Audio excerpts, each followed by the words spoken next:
साधना की ऊंचाई में ना पहुंचाने का जो प्रयास है वो हमारी इंद्रियों का है। बहुत ध्यान से एकाग्रता पूर्वक सुनना। जो हम प्रयासरत हैं पर हम साधना की ऊंचाई पर नहीं पहुंच पा रहे, इसमें सीधे अनुभवरा इंद्रियों की गुलामी। धैर्यपूर्वक सावधान होकर श्रवण करें। इंद्रियों की गुलामी, आप अपने को ज्ञानी माने, विद्वान माने, भगत माने, महात्मा माने, वीर माने, कुछ भी, ये गुलामी छूट जाए तो अभी तुम स्वरूप में स्थित हो जाओ। ये जो हमारी 5 ज्ञानेंद्रियां हैं, आंख, कान, नाक, जिह्वा और त्वचा, नेत्रेंद्री, श्रवणेंद्री, घ्राणेंद्री, रसेंद्री और त्वगेंद्री, ये 5 विषयों में, पूरी सृष्टि को इन 5 विषयों में रख दिया गया है। रूप, शब्द, गंध, रस, स्पर्श, ये 5 ज्ञान इंद्रियों के विषय हैं। आंख रूप, कान शब्द, नाक गंध, जिह्वा रस और त्वचा स्पर्श, इसी में सारे सुखों को, सारे विषयों को रख दिया गया है। जगत में ये केवल 5 ही प्रपंच का विस्तार किए हुए हैं। कोई इन 5 में फंसा है, कोई एक एक में फंसा है। उपासक को स्वतंत्रता तभी मिलेगी जब पहले शास्त्र और गुरु की परतंत्रता स्वीकार करे। शास्त्र और गुरु का भय, शास्त्र और गुरु का शासन स्वीकार करे तो इंद्रियों के विषयों से हटने का उसको सौभाग्य मिल जाएगा। अगर वो शास्त्र और गुरु से स्वतंत्र है तो इन प्रपंच में वो परतंत्र रहेगा। सिद्धांत है ये।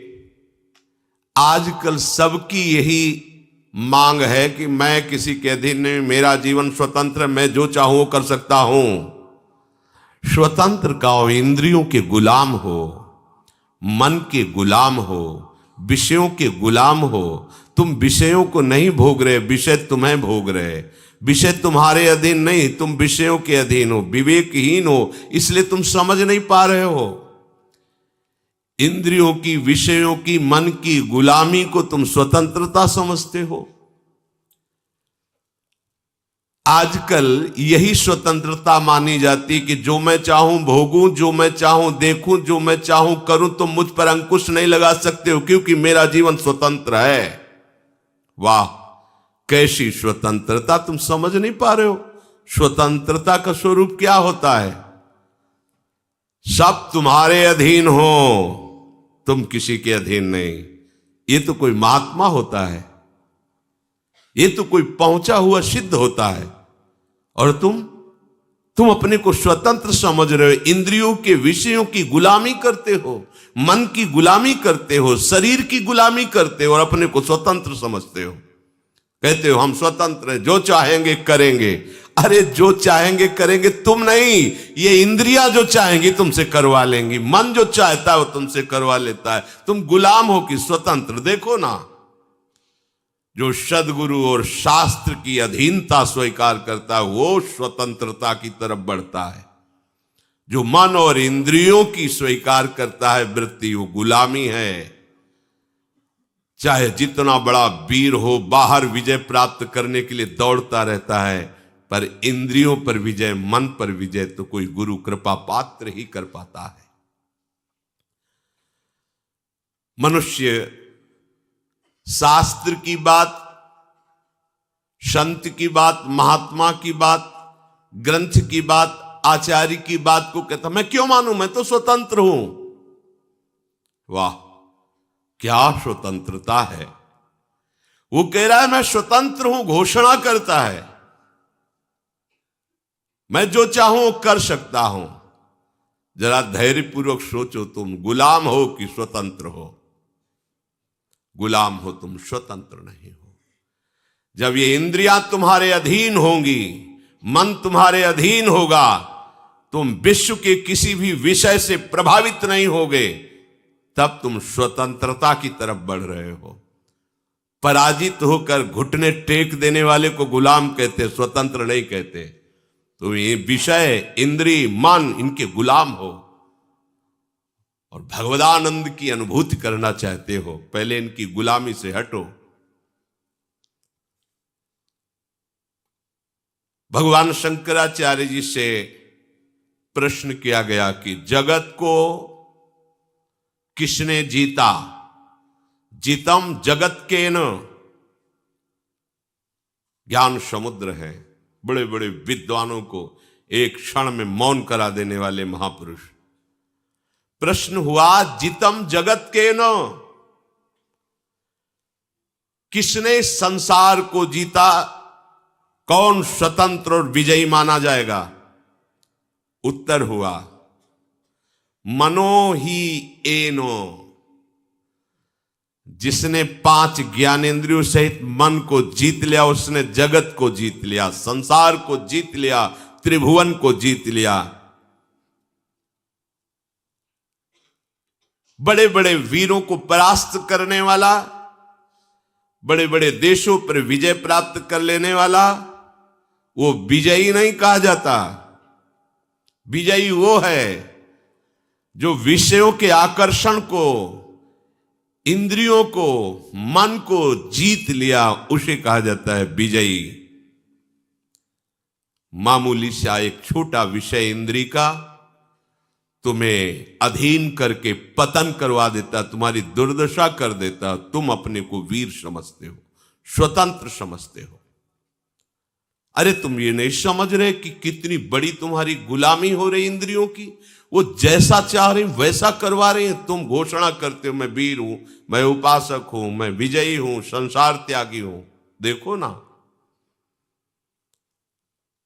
इंद्रियों की, मन की गुलामी से जो मुक्त हुआ, वही तो मुक्त कहा जाता है, वही तो भगवदानंद का अधिकारी होता है। पूज्य श्री भाई जी महाराज कह रहे हैं, मुंबई में एक बड़े विद्वान और ज्ञानी महात्मा, वो मेरे पास मिलने के लिए आए। वो बहुत बड़े सम्माननीय थे, बड़ा उनका सम्मान होता था। इतने बड़े वो विद्वान थे कि बड़े बड़े तार्किक उनके सामने टिक नहीं सकते थे। जहां कोई प्रश्न करे तो प्रश्न पूरा नहीं हो पाता था, उत्तर प्रारंभ हो गया उनका उत्तर। परंतु जब वो हमारे पास आए, 1-2 दिन रुके, तो उनकी दिनचर्या देखी। वो इतनी रसेंद्री के वश में थे, कुछ कुछ मिनट में भाई जी गरम जलेबी मंगवा दीजिए, वो रबड़ी, वो भुंजिया मंगवा दीजिए, ऐसा वैसा, इतनी मांगे थोड़ी थोड़ी देर में। फिर कहते कि मथुरा के जैसे पेड़े होते हैं, वैसे तो ब्रह्मा ने सृष्टि में कुछ रचा ही नहीं, मथुरा किसी को भेजकर पेड़े मंगवा दीजिए। एक दिन में 25-50 चीजें अलग अलग से मंगवा के पाना उनका स्वभाव था, प्रभाव था कि बड़े बड़े विद्वान तर्क में परास्त हो जाते थे और ज्ञानी थे, महात्मा वेश में थे, बड़ा सम्मान होता। हमारे एक मित्र थे नानू राम जी, उन्होंने उनको निमंत्रण दिया। महाराज की विद्वता और सम्मान देख करके जब घर ले गए तो छक गए शाम तक ही। महाराज ऐसी ऐसी मांगे, ऐसी, भाई जी से कहा कि अब इनको कभी निमंत्रण नहीं देंगे, इतनी मांगे थोड़ी थोड़ी देर में, ये वो ऐसा। फिर मैं एक दिन उन महात्मा जी से पूछा कि महाराज आपका ज्ञान, आपकी विद्वता, आपका प्रभाव, फिर ये कलंक कैसा? एकांत में थे, अपना बड़ा हितैषी जान करके उन्होंने कहा कि यद्यपि इन विषयों का आत्मा से कोई संबंध नहीं है, इसमें मेरी कोई हानि नहीं है, क्योंकि मैं निरपेक्ष रहता हूं। पर वास्तविक आपसे छुपाव की बात नहीं, मैं रसेंद्री को जीत नहीं पाया हूं। ये बार बार मुझे परास्त करती, मुझे ग्लानि भी होती है, पर मैं क्या करूं, इसको जीत नहीं पा रहा हूं रसेंद्री को। ये नया नया चाट बन गया है, ये लाओ वो लाओ, मैं दुखी भी हूं पर इसको जीत नहीं पा रहा हूं। देखिए देखिए भाई जी कह रहे, देखिए देखिए, इतना बड़ा ज्ञानी, इतना बड़ा सम्माननीय एक इंद्रिय की गुलामी नहीं छोड़ पा रहा है। इसलिए उपासकों से हम कहते हैं कि महात्मा बनना सरल है, विद्वान बनना सरल है, लेकिन स्वतंत्र होना बहुत कठिन है। एक छोटा सा विषय घुटने टिकवा देता है, छोटा सा विषय। इतना बड़ा ज्ञानी महात्मा परास्त होकर, दुखी होकर कहता है मैं रसेंद्री की चाट नहीं छोड़ पा रहा हूं। ये बार बार उपासक जब इंद्रियों के परवश हो जाता है तो मामूली सी वस्तु में क्या क्या उसकी दशा होती है, मामूली सी बात में क्या क्या उसकी दशा होती है। गोस्वामी तुलसीदास जी ने देखा इन इंद्रियों की लोलुपता को। ओह, इन इंद्रियों ने मुझे मजाक बना दिया, हंसी उड़ाई, अपने वश में कर लिया। अब नहीं, अब नहीं, अब मैं प्रभु का हो गया हूं। इंद्रियों, अब तुम हमें अपना गुलाम नहीं बना सकती, अब तुम हमारी हंसी नहीं उड़ा सकती। उन्होंने कहा अब लो नशानी, अब ना नशई हो, राम कृपा भव निशा सिरानी, जागे फिरी न दशे हो, अब लो नशानी, अब न नसई हो, पर बस जानी हंस्यो इन इंद्रिन। अब तो मैं प्रभु का हो गया हूं, निज बस हुए न हंसई हो, अब लो नशानी, अब ना नसई हो। जब तक प्रभु का बल, प्रभु की महिमा, प्रभु का नाम हमने पूर्ण रूप से स्वीकार नहीं किया था, तब तक इंद्रियों ने हमारी बड़ी हंसी उड़ा दी। मैं जी नहीं सकता था विषय के बिना। आज भगवान की कृपा से मैं जाग गया हूं, अब नहीं सोऊंगा, अब इंद्रियों की गुलामी नहीं करूंगा। जब तक मैं प्रभु को पूर्ण समर्पित नहीं था, तब तक इंद्रियों ने मुझे गुलाम बना लिया। ये प्रतिदिन मुझे नाच नचाती रही, जैसा चाहती रही। संसार हंसता रहा। आज नहीं, अब नहीं। उपासक इस बात को समझे, प्रभु का बल लेकर, प्रभु के आश्रित होकर इंद्रियों की परवशता को मिटा दे। देखो, यही उपासना है। थोड़े से स्वाद के लिए, थोड़े से सुख के लिए, थोड़ी सी सुंदरता के लिए, थोड़े से शब्द सुनने के लिए, स्पर्श करने के लिए सच्चिदानंद सुख का बलिदान कर रहे हो। यह अवसर सच्चिदानंद सुख के लिए मिला है, क्या कर रहे हो? मणिगण पुंज ब्रजपति छाणत, हित हरिवंश कर गई कंचु। इंद्र नील मणि मनोहर श्याम सुंदर को छोड़कर कांच ग्रहण कर रहे हो। सावधान। कैसे सावधान? कूर्मोंगानीव सर्वशः। जैसे जरा सा भय आने पर कछुआ अपने अंगों को कवच के अंदर समेट लेता है, ऐसे ही तुम सारी इंद्रियों को प्रभु में समर्पित करो। कछुआ जहां थोड़ी सी खटक हुई, तत्काल उस अपने अंगों को सुरक्षित रखने के लिए कवच के अंदर कर लेता है। इंद्रियों को विषयों से समेट लो, आप सुरक्षित हो जाओगे, आपका भजन सुरक्षित हो जाएगा। परांच खानी, ये इंद्रियों का स्वभाव है, ये बाहरी भागती हैं। ब्रह्मा जी ने रचना की है बहिर्मुख इनकी। ब्रह्मा ने इनका स्वभाव बनाया है बाहरी विषयों पर जाना, और जो इस स्वभाव को रोक दे वही भाव को प्राप्त होता है। भावोत्सवेन भजताम रस काम धेनुम, पर कठिन है इनको रोकना। क्रम है, सीधे इंद्रियों को वश में नहीं कर सकते।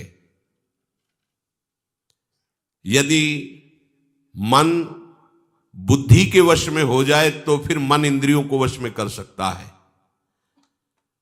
बुद्धि तुम्हारे वश में होनी चाहिए, बुद्धि तुम्हारे वश में, बुद्धि के वश में मन, और मन के वश में इंद्रियां, अब सब ठीक हो जाएगा। सरलता से इंद्रियों को रोका जा सकता है यदि ऐसा क्रम हो। इंद्रियों को हमें जहां लगाना है वहीं लगेंगी, पर उसके पहले मन को ठीक करना है। मन को ठीक करने के लिए पहले बुद्धि को ठीक करना है। बुद्धि को ठीक करने के लिए पहले हमें ठीक होना पड़ेगा। हमें स्वयं ठीक होना। मैं प्रभु का हूं, प्रियालाल का हूं, कोई संसारी नहीं हूं। कल जैसे एक प्रश्नकर्ता प्रश्न कर रहा था कि आप बड़े बड़े महात्माओं की बातें बताते हो तो भगवान के स्वरूप हैं, वो भगवान के नित्य जन है, हम कहां? ये घाटे की बात है। हम सब उसी बड़े के हैं। समुद्र की कौन सी लहर महिमा युक्त है और कौन सी छोटी है, बताइए आप? उसी आनंद समुद्र के हम सब अंश हैं, बराबर अंश हैं, बराबर। जो भगवान शंकर की आत्मा है वही तुम्हारी आत्मा है, वही एक चींटी की आत्मा है। आत्मा में कोई परिवर्तन, छोटाई बड़ाई घटाई नहीं है। ये मूढ़ता की बात छोड़ो, ये समझो कि वो बड़े कैसे हुए हैं।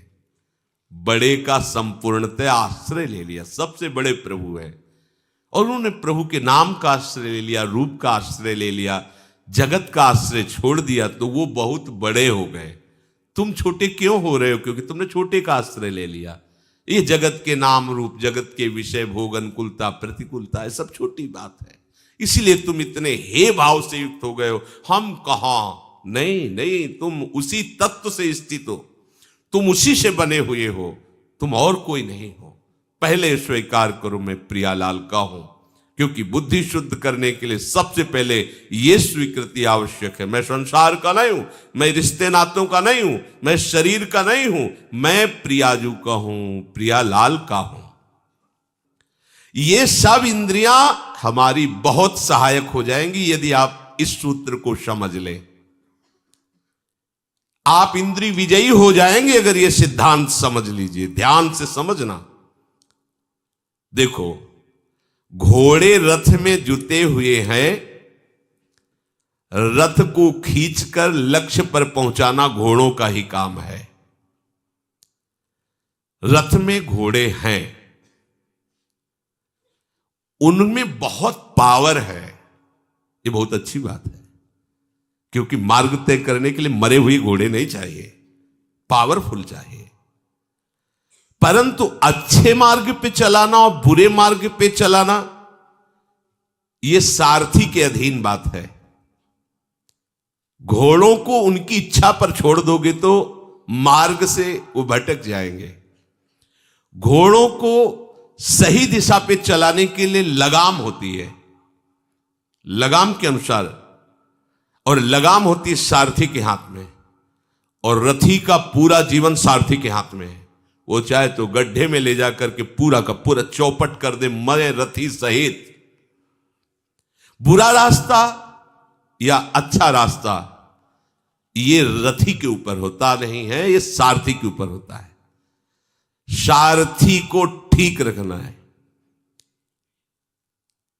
अगर जुते हुए घोड़ों की लगाम ढीली हो जाए और सारथी नशे में हो तो रथी का क्या होगा, विचार कर लो। क्या निर्दिष्ट मार्ग पर लगाम छोड़ने पर घोड़े चल पाएंगे?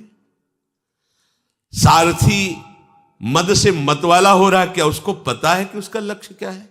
वो भूल जाएगा क्योंकि मदिरा पिए हुए है। शास्त्रों में इंद्रियों को घोड़ों से तुलना की गई है। बहुत बलवान घोड़े इंद्रियां हैं, उनकी लगाम मन है। मन रूपी लगाम को पकड़े हुए जो सारथी है वो बुद्धि है, और इसमें जो बैठा हुआ रथी है वो जीव है, वो आत्मा है। जो आत्मा है वो रथी है, रथ में बैठा हुआ है।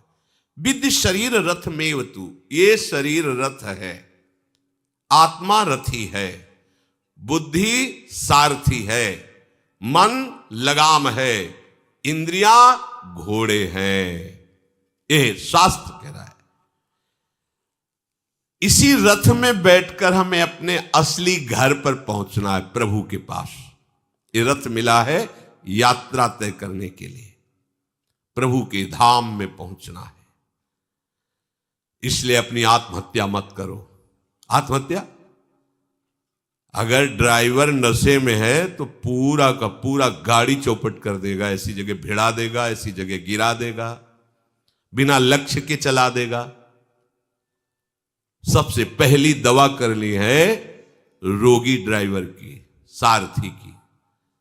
ये विषय रोग से ग्रसित बुद्धि, जिसने निश्चय किया है कि भोगों में सुख है, नशेबाज ड्राइवर है, और बहुत जोर की मदिरा चढ़ी, उससे तुमने पूरी की पूरी रथ और अपना जीवन समर्पित कर दिया, तो अब नष्ट ही होने के सिवा कोई मार्ग नहीं। विषयी बुद्धि कहां गिराएगी जाके, देख लो कैसी दुर्गति हो जाती है, नष्ट कर देती बुद्धि। क्या बताए, मेरी बुद्धि भ्रष्ट हो गई थी, मैंने ऐसा क्यों किया।